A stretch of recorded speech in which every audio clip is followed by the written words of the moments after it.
And it feels like it is all about Bruno. We're back to Swiss stage of it, essentially. We're back to this. Listen, when in doubt, have faith in Bruno, ban Granger. Let me just say, Selangor Giants, they're taking a very big risk here with this kind of draft.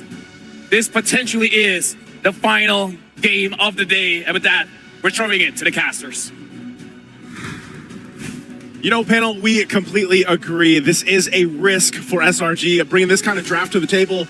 And it's match point right now ahead of them for TLID. Again, it's me, nice to Mirko and Leo to bring you the action. Mirko, how are we feeling about this lineup? This is signature TLID for every single one of them. They got comfort picks. Aaron Shiki on the Natan. That's Witty the Wise on the Khalid, the Ghost of Jakarta. Yes, killed. Is he 100% on the eve? I think he is, man. It's very close to 100%. I mean, the stats don't lie. And this is, if you just ask me, SRG feels like they just reverted to protect Innocent and go from there. We heard it before. It's protect the president, this type of composition. Oxiana's got to get ready and cheer on the team so they don't get knocked out here in a sweep against the champions of Indonesia. Right now, they get ready to get locked and loaded for Game 3. And the Khalid in Indonesia was a surefire way to shut down the Mathilda. Don't know if it's still the same way here in the M6 World Championship, but Witty, he definitely knows what he's doing here. Aran as well. So press. Oh, Witty! Almost the passive from Stormy. Forced out. Yeah, Aran on the Hilda. Very annoying. Just cuts the waves and joins in Frederick in the jungle. Not even a minute in, and Team Liquid are already living inside SRG's jungle. That's 3 heroes crossing the river. This is uninhibited aggression. I don't think I've ever seen a team this aggressive in M6. They can play around this aggression just by the mere fact of how they've performed throughout the past 2 games. TLID are really confident in the way they're approaching this, especially with the lineup they have.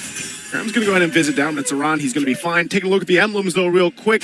We do, of course, have that war cry, Edith. We've seen this iteration before, and it can actually do quite a bit through the course of a game. Of course, the quantum charges here for Innocent to go ahead and play around the mobility already provided with a Matilda. And, you know, that combination, too. Matilda, Fredrin hasn't worked out for some teams, but, again, it's still a risk against what TLID wants to set up. Something very telling as well. This is Kram's Edith rocking the double mobility emblem set. So he understands that I'm not going to see Aran very often on the Hilda, so I might as well rotate quickly around my lanes as well. Yeah, solid choice. Aran might actually get caught in the cut here. Actually is able to escape for a bit, guys. We'll definitely be looking for the taunt. That's an Earth Shatter. Another knock up and another taunt. Kram wants to go for it. Aran is actually staying here. Decides to stay. Flickers out, but Yums gets first blood. All in the meantime, though. A free neutral objective. What time here, Team Liquid ID? If you ask me at this point in the game, I'll say, yeah, Aran's life, maybe plus a flicker, is worth the turtle. I was going to say, that all he wanted to do is buy some time.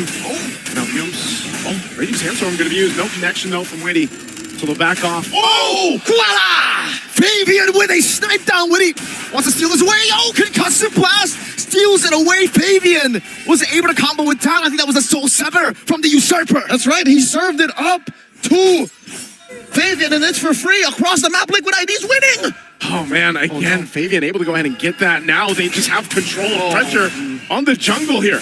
Soul Sever. Fabian knows to play it slow. Not like this. Retribution advantage. He goes with the Retribution, gets caught in the free glacier. Now it's certainly Eagle. Brazers wrap him skies. But he still did steal the buff. You see, it's not on anyone from SRG. So good news is they get to stop the aggression. But bad news is, I think Sekai's needed that buff. Yeah, he did. He had to, but again, it's a good way to at least have an answer for something because they know that if TLID wants to play slow, they can. We saw this even back in Game 1. But if they want to go fast and build on momentum that they have early on, they'll do that as well. But the thing about this, too, is you have the Natan in the equation. Yeah. So late game potential is actually pretty strong here for TLID. Now, I got to ask the question. Bruno has been destroying everybody in the Swiss stage, knockout stage as well. Yep. But if it comes to the late game, who's still favored Natan, or is it still Bruno? Okay, if you ask me, Natan just has an extra layer of utility. Yep. There's more he can do than just throw balls out. Shiki and Innocent 1v1. Let's go. I wonder if he knows. Raging Sandstorm and the flicker back. The Purify coming up from Innocent. Oh, the slashes under the turret. Witty unable to get the kill. Innocent surviving. Witty sand walking away. Plus a quick sand guard. He can just reload and do it again. He's going to stay down there too. Turtle's now up. They're trying to make a play on Innocent. They do get the Purify out. So they're going to see the rotate here. Aaron Shiki joins this fight. They want to secure the objective. Circling Eagle. Over to Aran. Oh, Frigid Glacier too. Everything used onto Aran. Yeheskyu's just chilling with the real world manipulation. And Kram will not be able to do much. Can they do it again? Sacrifice major resources to secure the turtle. Looks like it's gonna be unnecessary. Liquid ID scoring the second turtle of the game. They want to go in for the purple buff too. Fabian has saved the Retribution. Appraiser's Wrath and the Retreat. Skies gets it. Now goes on to Witty. But there might have been a mistake. Raging Sandstorm to the back. Stormy unable to be landed on. With that Raging Sandstorm, both teams disengage. They got to disengage from here, and you see all this pressure. What TLID is doing is, of course, delaying the levels. For Sakai's here's already level. He just hits level 7. Fabian closer to that level 9 as he gets it just now. So that's the whole plan for them. They slow down an already slow hero in comparison to the Suyo. It's so hard for SRG to put resources on other heroes when their jungle is struggling like this. The Sky Prince is playing like a pauper right now. Third lowest in net gold across the game. Not even to mention the level gap. 2 levels, son, 2 levels. 2 levels already at this point, too. I mean, again, the Fredrin, you can rely on them to go ahead and lock up some of these objectives, but when you're falling behind like this against a lineup that likes to go ahead and play with mobility, it's tough to do, yeah. You can rotate around with Yumes, but at what cost here? Gentlemen, can I just say, Shiki built his second full item. In 5 minutes.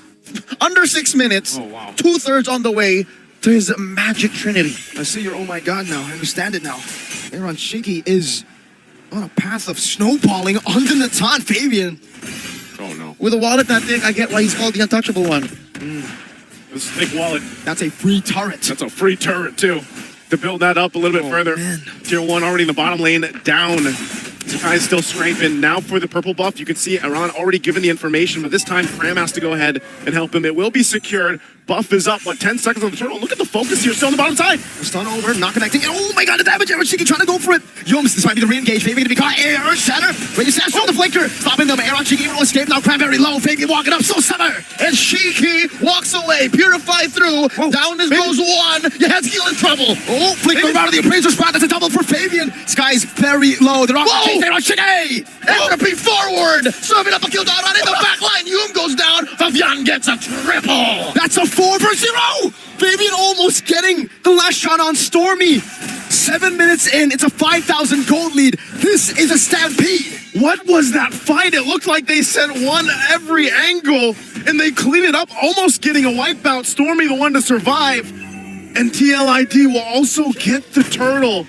At that point, it just looked like SRG was head on a swivel. That's what you get when you have a 5,000 gold lead at 7 minutes. You can spread out your opponents, and if you go man to man, mano y mano, you're just shooting more fire than they are. Yeah, I mean, even with all that happening, we were just talking about Aaron Shiki getting close to his Holy Trinity here, almost nearly there with that Holy Crystal. Entropy to the face. The cojones on this young man. That's Aaron Shiki. We saw a glimpse of that in the MPLID Grand Finals. He was flickering forward. Yeah. At the time, dying most of the times. He's learned from that mistake. He's learned from that experience. And you see that experience here. The young stallion maturing just over the course of a 2-3 week time period. And now he's untouchable. He's untouchable at this point. Fabian, too. Look at the damage just alone. 13, level 13 to Sakai's 9. And this is exactly why TLID continues to do this. Now assaulting the tier 2 in the bottom side already. No. Look at this. They're completely out macroed. Stormy gets picked off up top. We didn't even have to use the Raging Sandstorm. That was 2v1. That was 2v1. And if I'm not mistaken, the last time we saw Stormy, he had an ult. Yeah? He had a passive. Yeah, earlier on. Oh. When Cram gets deleted by Raging Sandstorm, setting Cram out. Fabian going in. Primal Wrath to escape. Skies wants to go in with a taunt as well. RWM from Yahezkiel. The ghost is swiping away. Can they get one underneath the Kai's falls? Another sniper away on Shiki. Consumes down from the skies. Oh, SRG, it's looking so grim at this point. It's still early on, under the 10-minute mark, but they're just getting picked off everywhere. Stormy even from a distance. Taking names, turrets, camps. Team Liquid ID are starving Selangor at every turn. That's a 3,000 gold lead between the gold laners. Aaron Shiki, Holy Crystal, on the way to a Divine Glaive, it seems. Yeah, that's going to be way too much. It already is. To deal with Lord Gone doesn't stand up for long, and now buffs and everything else that TLID wants as they balloon it to 10,000 gold at under the 10-minute mark. What's the comeback angle? What do SRG have to do to keep the golden road alive? I'll say, stay underneath their turrets, pop the holy shields if necessary, and make the most of Stormy's ult. Rigid Glacier might actually be one of their few stoppers. There's a problem with that though. Innocent only has the Melfic gun. He doesn't have the Berserker's Fury yet. Yeah. Is it enough damage to even defend? That's what I'm saying. Use your turrets. They have to be smart about it. At this point, how do they juggle this? Shield defenses are going to be pop, bottom, mid, nearly the top next. Aaron Shiki, just as we mentioned, now Divine Glaive. They are more than ready for this fight if they want to force it. They try to keep it together under the turret. On the unbreaking section from A! Going on to Innocent, slain again. Skies will get the ton on Taran, but Liquid want to stampede their way to a win. It might be over. The base is open. That is a wipeout. A slow death for the Red Giants. Yahezkiel, Winter Crown in the base. The Red Giants have fallen!